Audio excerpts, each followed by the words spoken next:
Hi అండి, ఇది mango juice ఎలా వచ్చిందో చూడండి. చాలా థిక్గా వచ్చింది. పాలు, పందారి, వాటర్ వేసాను. చాలా థిక్గా వచ్చింది చూడండి.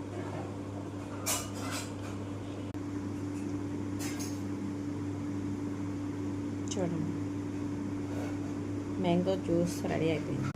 దీన్ని ఐస్ క్రీమ్ కింద కూడా చేసుకోవచ్చు. ఫ్రిడ్జ్లో పెట్టుకుంటే ఐస్ క్రీమ్ అయిపోతుంది. చాలా టేస్టీగా ఉంది. తిన్నానండి, చాలా అంటే చాలా బాగుంది. ఈరోజు గురువారం కాబట్టి ఉపవాసం, జ్యూస్ తాగాలని చేసుకున్నాను.